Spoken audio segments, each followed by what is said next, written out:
Good morning students. आज हम chapter 1 का नेक्स्ट टॉपिक स्टार्ट करने जा रहे हैं। इसके अंतर्गत गृह विज्ञान शिक्षा के उपरांत करियर विकल्प, जो कि हम कल ही पढ़ रहे थे। एक ही पॉइंट मैंने इसमें आपको समझा दिया था, जिसके में है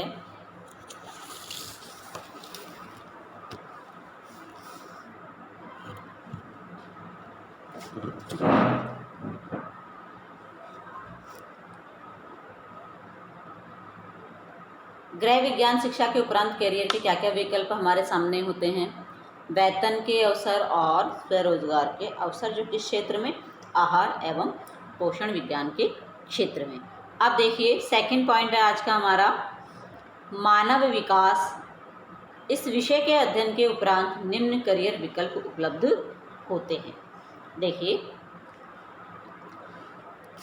फर्स्ट है वेतन, रोजगार के अवसर और स्वरोजगार के अवसर किस क्षेत्र में, मानव विकास के क्षेत्र में, जो कि मैंने आप लोगों को पहले भी इस चीज़ को बताया है। ये देखिए, इसमें दिया हुआ है क्लियरली।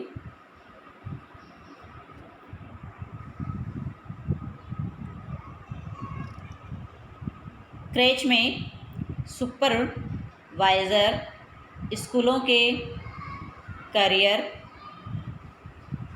देखिए, हम जो एक वेतनभोगी बनते हैं, या फिर हम कहें तो जिसमें हमें एक नियमित समय पर या नियत तिथि के आधार पर जो हमें पैसा मिलता है, वो हमारा वेतन रोजगार के अंतर्गत आता है। जिसमें फर्स्ट है क्रेच में सुपरवाइज़र, कि जो क्रेच खोले जाते हैं बच्चों के लिए हो या बड़ों के लिए हो, तो इसके अंतर्गत हम सुपरवाइज़र की पोस्ट पर जा सकते हैं यदि हम गृह विज्ञान जैसा सब्जेक्ट लेते हैं और इसका अध्ययन करते हैं। इसमें कोई डिग्री हम प्राप्त करते हैं। फिर है स्कूलों में काउंसलर। क्या है स्कूलों में काउंसलर? काउंसलर मतलब जो समय समय पर जानकारी देते हैं, उसके लिए बताया गया है। फिर है CBDMI या फिर ICME बोर्ड में हम जा सकते हैं। IDS केंद्र में सुपरवाइज़र बन सकते हैं। योग्यता अनुसार आंगनबाड़ी कार्यकर्ता के रूप में कार्य करना। सरकार द्वारा किए जाने वाले प्रोजेक्टों में रिसर्च स्कॉलर के रूप में कार्य करना। फिर हम आते हैं नेक्स्ट, इसमें स्वरोजगार वाले, स्वरोजगार के अवसर।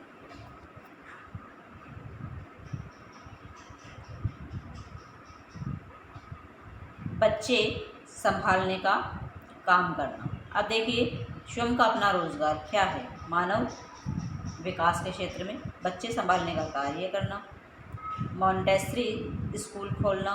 मॉन्टेसरी स्कूल क्या होते हैं? मॉन्टेसरी स्कूल एक ऐसा स्कूल होता है जिसमें प्राइमरी लेवल के बच्चे या फिर प्री प्राइमरी वाले बच्चों को इसके अंतर्गत खेल ही खेल में शिक्षा दी जाती है। इसमें ऐसे स्कूल जैसी कोई व्यवस्था नहीं होती है, लेकिन खेल के माध्यम से हम बच्चों को इसमें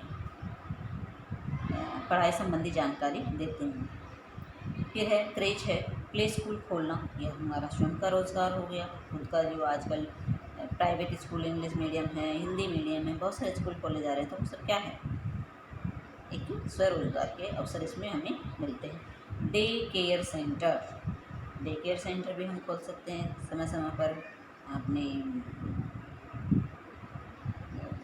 हेल्थ से संबंधित जानकारी देना, यानी डे केयर सेंटर में जैसे दिन के लिए खोले जाते हैं, जिसमें बच्चों को हम डे बोर्डिंग जैसा कुछ ऐसा होता है, तो वो सब हम खोल सकते हैं। और हमारा स्वयं का करा हुआ मेहनताना हमें स्वयं को ही मिलता है, किसी और को नहीं मिलता है। घर पर ट्यूशन पढ़ाना। ट्यूशन जब हम पढ़ा रहे होते हैं, तो जितना पैसा हम सामने वाले से ले रहे हैं, वो सारा पैसा हमारा है, हमें किसी को देना नहीं पड़ रहा। तो ये हम एक तरीके से क्या कहलाएगा, स्वरोजगार कहलाएगा। इस प्रकार से हम कार्य को कर सकते हैं। उसके बाद है संसाधन व्यवस्था। कौन सी व्यवस्था? संसाधन व्यवस्था। तो संसाधन व्यवस्था में क्या होता है?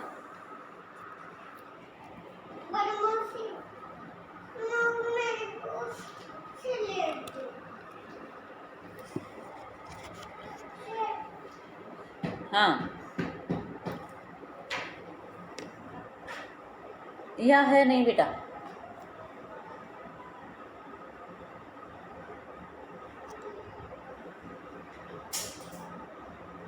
तो ऐसे कई कार्य हैं जो कि हम कर सकते हैं, और ये सब हमारे रोज़गार स्वरोज़गार के अंतर्गत आते हैं। तो ऐसी कई व्यवस्थाएं जो कि हम भी स्वयं घर में कर सकते हैं। फिर है उसके बाद हमारा, अरे बात नहीं,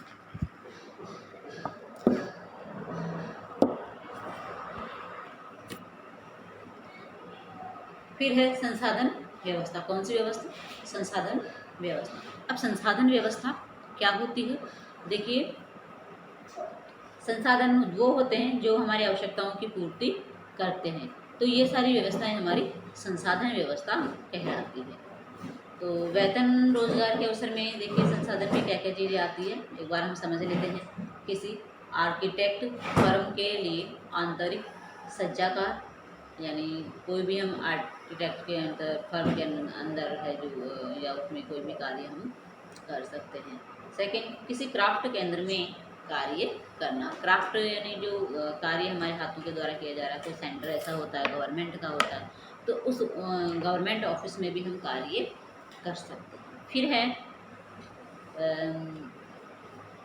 फर्नीचर के शोरूम है, एंटिक शोरूम, एम्पोरियम आदि में कार्य करना। फिर है संग्रहालय में कार्य करना। किसमें कार्य करना? संग्रहालय।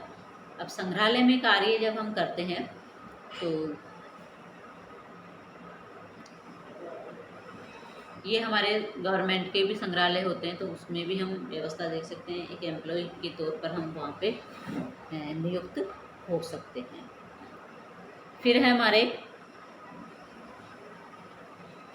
मैगजीन और समाचार पत्रों में आंतरिक सज्जा के लेख लिखना, यानी एक राइटर का काम हम कर सकते हैं। जैसे भास्कर है, पत्रिका है, बहुत से ऐसे डिपार्टमेंट है जहाँ, या फिर और भी कोई मैगजीन्स हो सकती है जो कि हमारे वेतन के अवसर जहाँ पे हमें मिलता है।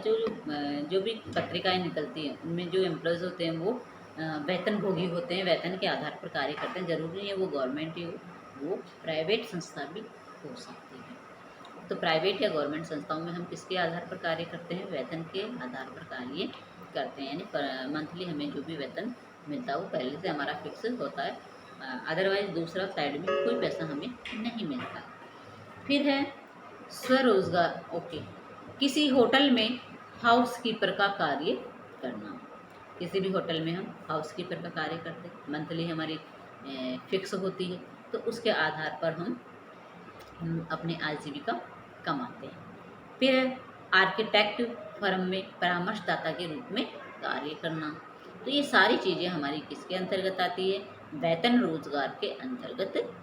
अब देखिए संसाधन वाला जो क्षेत्र है, संसाधन व्यवस्था वाला जो क्षेत्र है, उसके अंतर्गत हम देखेंगे स्वरोजगार के अवसर। स्वरोजगार के अवसर में स्वतंत्र आंतरिक सज्जाकार का कार्य करना, यानी आप अपने बेस पे कोई भी कार्य कर सकते हैं। इट मीन्स कोई भी कार्य अपने स्तर पर चला सकते हैं। डायरेक्ट जो भी कस्टमर होंगे वो आप इससे यहीं पर ही आके मिलेंगे, और जो भी फ़ायदा होगा, जो भी पेमेंट आपको मिलता है या जो भी इनकम होती है वो आपकी स्वयं की होगी, अन्य किसी की इसमें नहीं होगी। फ़ायदा होता है तो भी आपका होता है, नुकसान होता है तो भी आपका होता है। फिर है उपभोक्ता शिक्षण कार्यकर्ता, यानी उपभोक्ता से संबंधित जो शिक्षण होती है, शिक्षा होती है, उसके कार्यकर्ता आप स्वयं बन सकते हैं और लोगों को जागरूक कर सकते हैं। उसके लिए आप अलग से कोई भी खोल सकते हैं। आजकल तो बहुत सारे चीज़ें खोली जा रही है, जैसे मैरिज ब्यूरो है, तो ऐसे एक काउंसलिंग आप या कि कहें तो एक प्रशिक्षण देने का कार्य आप स्टार्ट कर सकते हैं।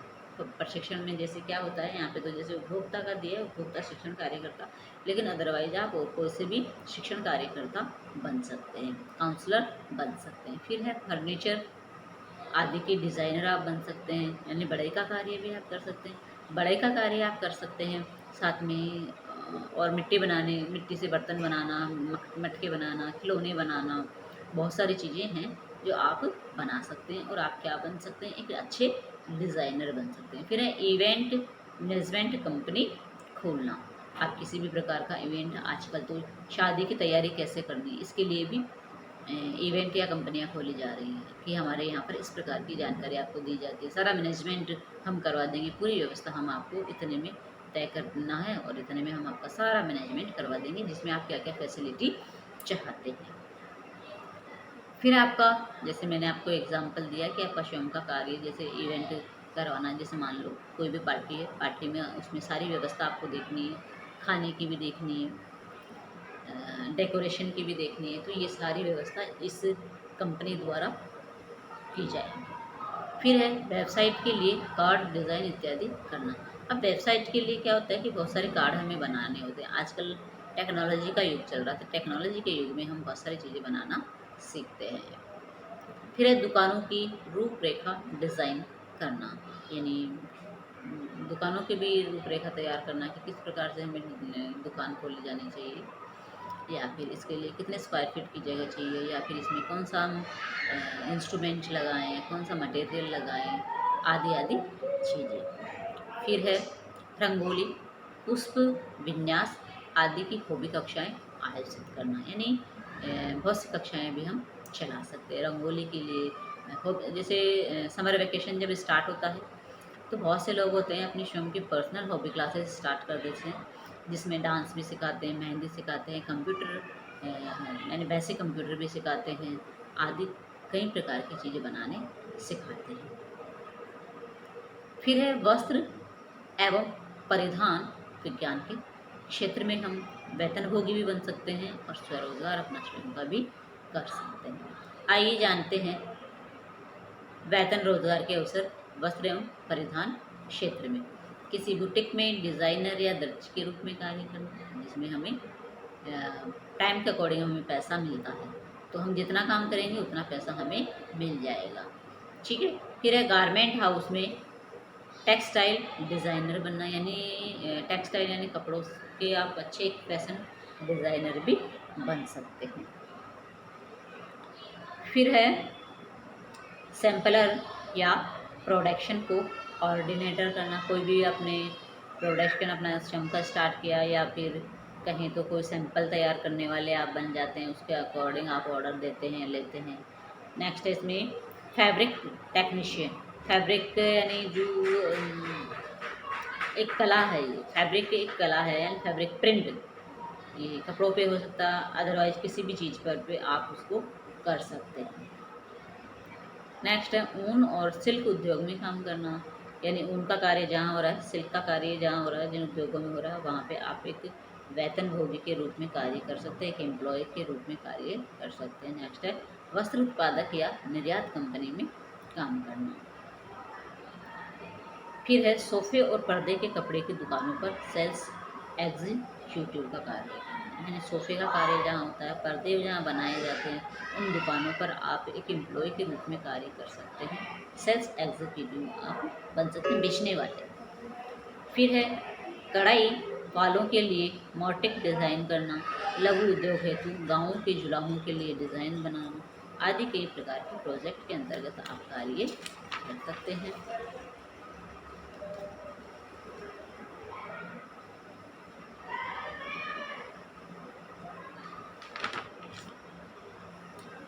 फिर है आपका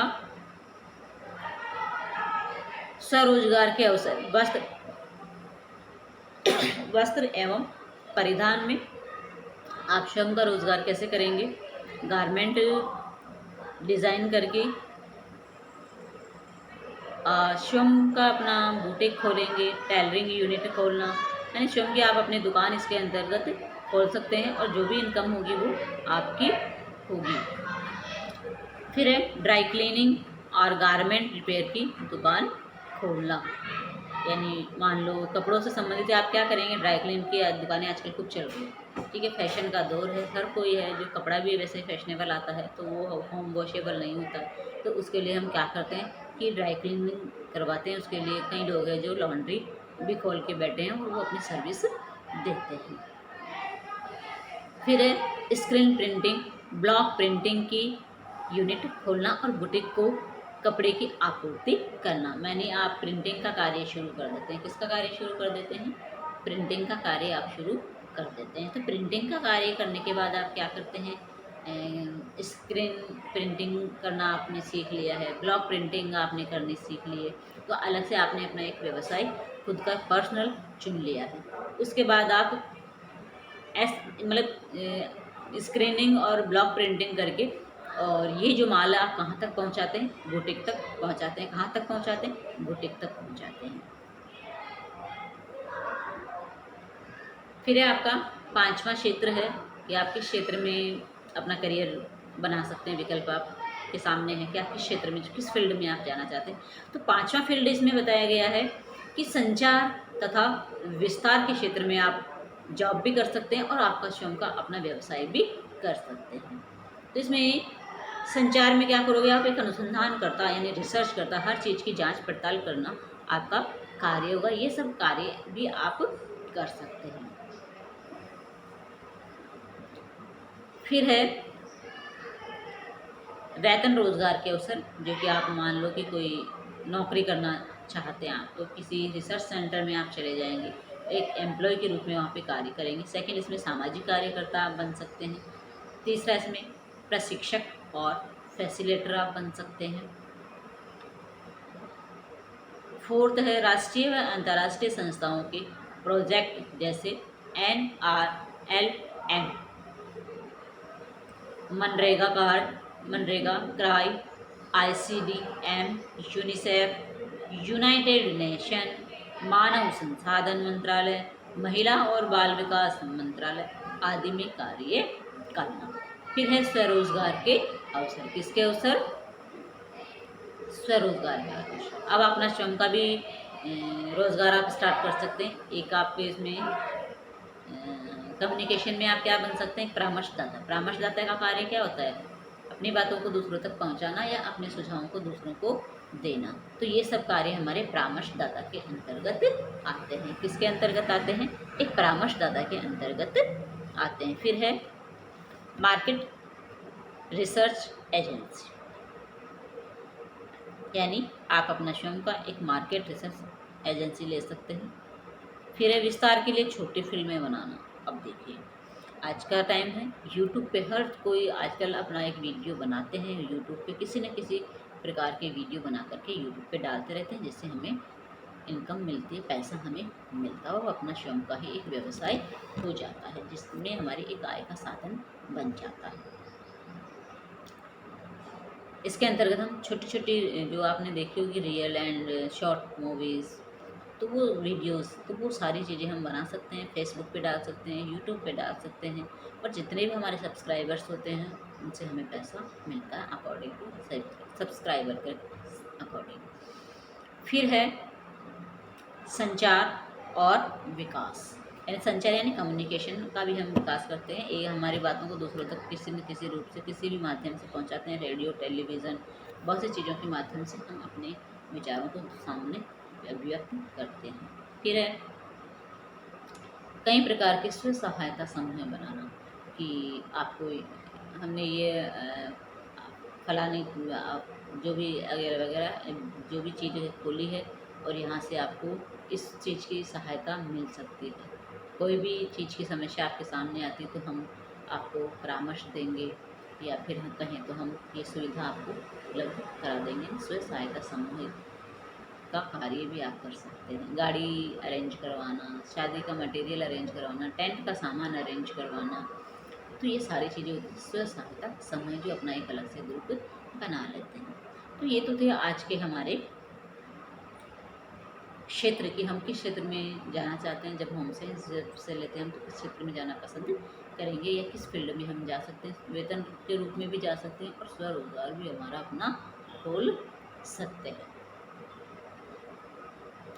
इन व्यावसायिक क्षेत्रों को देखने के पश्चात यह समझ जाना चाहिए कि गृह विज्ञान विषय सभी विद्यार्थियों के लिए महत्वपूर्ण विषय है। इसमें प्रवीणता न केवल व्यक्ति की जीवन शैली में आवश्यक सुधार लाती है, अपितु रोजगार की भी अनेक संभावनाएं प्रदान करती है। गृह विज्ञान की उचित जानकारी हर व्यक्ति को होनी चाहिए, जिससे हर व्यक्ति, परिवार, समुदाय व राष्ट्र समृद्ध बन सके। तो आज के हमारे एक टॉपिक था अपना स्वयं का करियर बनाना।